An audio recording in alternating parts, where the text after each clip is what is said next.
दोस्तों नमस्कार। Supreme court में आज ऐसा कुछ घटा कि भरी अदालत में मौजूद हर शख्स के चेहरे पर शर्म और हैरानी साफ दिख रही थी।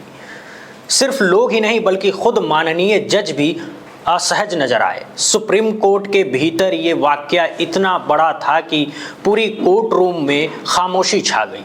और दिलचस्प बात यह कि जिस दस्तावेज में गड़बड़ी थी उस फर्जीवाड़े को खुद अधिवक्ता तक पकड़ नहीं पाए। पूरा मामला क्या है आज मैं आपको विस्तार से बताने वाला हूं। उधर दूसरी तरफ दिल्ली के कड़कड़डुमा कोर्ट में पूर्व मुख्य न्यायाधीश जस्टिस BR गवई पर जूता फेंकने वाला वही वकील बुरी तरह पिट गया। चप्पलों से उसकी धुलाई की गई। इस पर भी आपको पूरा घटनाक्रम बताऊंगा, कौन था, क्यों हुआ और पीछे की पूरी कहानी क्या है। इसके अलावा एक और मामला सामने आया है जिसमें इस बार जज साहब खुद शिकार बन गए। कोर्ट जाते समय रास्ते में उनके साथ ऐसी घटना हुई जिसकी उन्होंने कभी कल्पना भी नहीं की थी। ये मामला भी कड़कड़डुमा कोर्ट का ही है। सारी बातें एक एक करके आपको समझाने की कोशिश करता हूं। इसके अलावा कुछ और महत्वपूर्ण खबरें भी हैं, वो भी साझा करूंगा। लेकिन पहले चलते हैं उस मुद्दे पर जो सुप्रीम कोर्ट में आज हुआ, क्योंकि वो सचमुच हैरान कर देने वाला था। दोस्तों, बदलते दौर और तेजी से बढ़ती तकनीक के साथ आर्टिफिशियल इंटेलिजेंस का उपयोग बढ़ रहा है, लेकिन इसी AI के गलत इस्तेमाल को लेकर के जो शंकाएं थी वो अब न्यायालय तक पहुंच चुकी है। सुप्रीम कोर्ट में आज जो हुआ उसने सबको चौंका दिया, जज साहब तक को। ये हेडलाइन देखिए, AI से बना जवाब देकर सुप्रीम कोर्ट दंग। अधिवक्ता बोले ऐसी शर्मिंदगी कभी महसूस नहीं की। पूरा मामला समझिए। ये सुनवाई 2 जजों के बेंच के सामने हो रही थी। मामला बड़ी कंपनियों और एक बड़े कारोबारी विवाद से जुड़ा था जो ट्रिब्यूनल से आगे बढ़कर सुप्रीम कोर्ट तक पहुंचा था। वादी की ओर से दाखिल किए गए जवाबों में ऐसी बातें थी जिनका वास्तविक तथ्य से कोई लेना देना नहीं था, बिल्कुल मनगढ़ंत। बाद में पता चला कि ये जवाब सीधे सीधे आर्टिफिशियल इंटेलिजेंस यानी चैट GPT जैसी तकनीक की मदद से तैयार किए गए थे और वकील साहब ने बिना जांच किए वही कागज अदालत में सौंप दिए। इसके बाद जो कुछ भी हुआ वो चौंकाने वाला था। बताया गया कि दस्तावेज देखकर जज साहब दंग रह गए। अधिवक्ता ने अपनी गलती मानते हुए कागज वापस लेने की कोशिश की, मगर सुप्रीम कोर्ट ने 2 टूक कहा कि इस गलती को सामान्य चूक नहीं माना जा सकता है। क्योंकि मामला हाई प्रोफाइल कारोबारी विवाद से जुड़ा था, इसीलिए अदालत ने कहा कि AI से बनाए गए इस जवाब को गंभीरता से देखना जरूरी है। सुप्रीम कोर्ट में जब जो वादी पक्ष है उसकी ओर से ऐसे जवाब दाखिल किए गए, ऐसे फर्जी केसों का हवाला दिया गया जिनका कोई भी जुडिशियल रिकॉर्ड मौजूद ही नहीं था। अब इसी को लेकर के दोस्तों जज साहब और सुप्रीम कोर्ट जो है पूरा, आप ये कह लीजिए कि बहुत ज्यादा इस पर आग बबूला है। ये पूरा मामला दरअसल ओकारा स्टेट रिकंस्ट्रक्शन प्राइवेट लिमिटेड एक कंपनी और दूसरा इसके बनाम गस्टार्ड हॉस्टल प्राइवेट लिमिटेड से जुड़ा हुआ है। पहले इन सीट में मामला था, ट्रिब्यूनल मामला था और उसके बाद ये सुप्रीम कोर्ट में चल रहा है।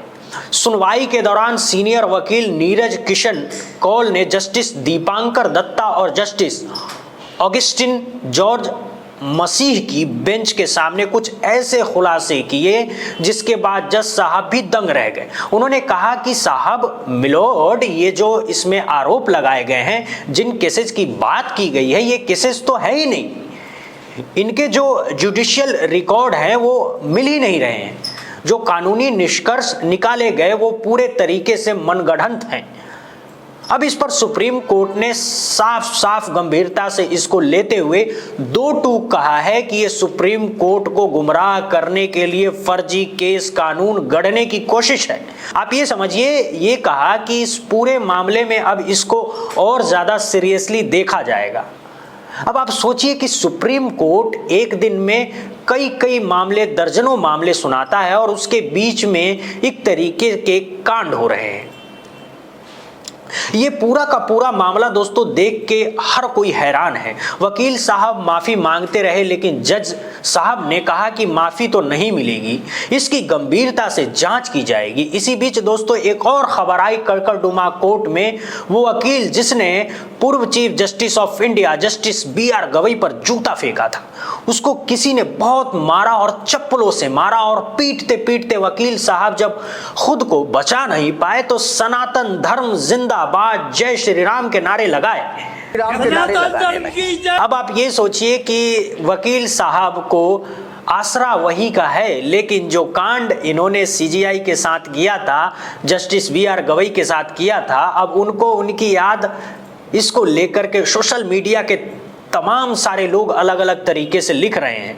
ये कुछ वीडियो के हिस्से हैं, मैं आपको दिखाने की कोशिश कर रहा हूं। हालांकि मारपीट वाला हिस्सा मैं आपको नहीं दिखा सकता, लेकिन फिर भी आप ये समझिए कि वकील साहब कायदे से धूल दिए गए हैं। प्रभाकर मिश्रा लिख रहे हैं हिंसा का जवाब हिंसा नहीं हो सकता। इनको पहचानिए, वही राकेश किशोर हैं जिन्होंने पूर्व CGI जस्टिस गवई पर जूता फेंका था। ये तस्वीर दिल्ली के कड़कड़डुमा कोर्ट परिसर की है। अब इसी को लेकर के ABP न्यूज लिख रहा है पूर्व CGI पर जूता फेंकने वाले वकील राकेश किशोर की कोर्ट में पिटाई, चप्पल से पीटा गया, ये बताया गया। दोस्तों इस तस्वीर में आप साफ तौर पर देख सकते हैं वो बचते बचाते हुए नजर आ रहे हैं। एक मामला और आपको बता देता हूं, यह मामला भी कड़कड़डुमा कोर्ट से जुड़ा हुआ है और 2 दिन पुराना है। 7 तारीख का यह मामला है, परसों का। अब हुआ क्या है, जज साहब बढ़िया तैयार होकर के आ रहे थे और रास्ते में बाइक सवार बदमाशों ने उनकी कार के आगे गाड़ी लगाई, लाल बत्ती पर उनकी कार का जबरदस्ती दरवाजा खोला, अभद्रता की, गाली गलौज की और धमकाया। ऐसा धमकाया, कहा कि तुम हमारा कुछ नहीं कर पाओगे, तुम हमारा कुछ बिगाड़ नहीं पाओगे। इस तरीके की स्थितियां, जरा ये खबर देखिए। दैनिक जागरण की खबर है, रोड में कड़कड़डुमा कोर्ट के जज पर हमला, बाइक सवार बदमाशों ने फोन छीनने का किया प्रयास। ये स्थितियां हैं दोस्तों। और हालात ये हुए जब मारपीट की स्थिति आई, गाली गलौज की स्थिति आई, जब लोग वहां पर जमा हो गए तो जज ने फोन निकाल करके उनकी बाइक की फोटो खींचने की कोशिश की तो पता चला कि बाइक पर नंबर प्लेट ही नहीं थी। ये उस दिल्ली की बात है जिस दिल्ली में 4 इंजन की सरकार चल रही है। नगर निगम से लेकर के मुख्यमंत्री और प्रधानमंत्री सब कुछ, गृह मंत्रालय से लेकर के सब कुछ भाजपा के अंडर में है। और इस तरीके से वहां पर जज, यानी कि जिनके कंधों पर कानून व्यवस्था की जिम्मेदारी है, न्याय की जिम्मेदारी है, उन्हीं के साथ रोड रेज जैसी घटनाएं और धमकाया जा रहा है। आप हमारा कुछ उखाड़ नहीं पाओगे, ये जज साहब से कहा जा रहा है। ये उस भारतीय जनता पार्टी की सरकार और राजधानी दिल्ली का सच है ये दोस्तों। अब जज साहब के पास सुरक्षा भी नहीं है, तो जज साहब जो है किसी न किसी तरीके से इस मामले से बचे और फिर कोर्ट गए। बाकायदा हियरिंग की सुनवाई की, पूरा दिन कोर्ट में बिताया, मामले को सुना, समझा, सुलझाया। उसके बाद जब शाम को वापस लौटे तो आते आते कृष्णा नगर थाने में तब उन्होंने FIR दर्ज कराई और उसके बाद पुलिस की तरफ से एक कार्रवाई की गई।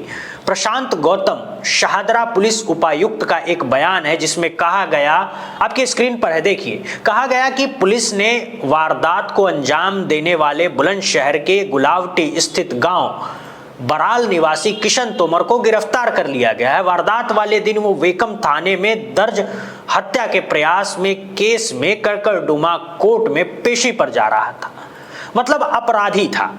हत्या के प्रयास का मामला था और बगल रास्ते में जज साहब मिल गए तो उनको भी धमकाया, ऐसा कि जज साहब हैरान परेशान हो गए एकदम। अब आप ये सोचिए कि किस तरीके से दिल्ली में कानून व्यवस्था ध्वस्त है, और ये देखिए क्या गजब कोइंसिडेंट है कि अपराधी भी उत्तर प्रदेश का निकला। और योगी आदित्यनाथ तो कहते ही हैं कि अपराधी तो सारे छोड़ चुके हैं उत्तर प्रदेश, तो क्या छोड़ के दिल्ली चले आए हैं? क्या बुलंदशहर वाले जो वहां पर भद पिटवा रहे हैं, ये भी अपने आप में बड़ा चौंकाने वाला मामला है। और ये जज साहब का नाम है बलविंदर बताया जा रहा है, आजाद नगर में ये रहते हैं। कड़कड़डुमा कोर्ट से मुश्किल से 2 किलोमीटर की दूरी पर उनका घर है और इसी दूरी के बीच में, यानी कि आप समझिए कि कोर्ट के बगल में इतना बड़ा कांड हो गया। अपराधी अपराध करके चला जा रहा है। तो इस तरीके से मामले लगातार सामने आ रहे हैं। इस वीडियो में बहरहाल इतना ही। बहुत बहुत शुक्रिया, बहुत बहुत धन्यवाद। आप जुड़े रहिए आपके अपने चैनल के साथ। नमस्कार।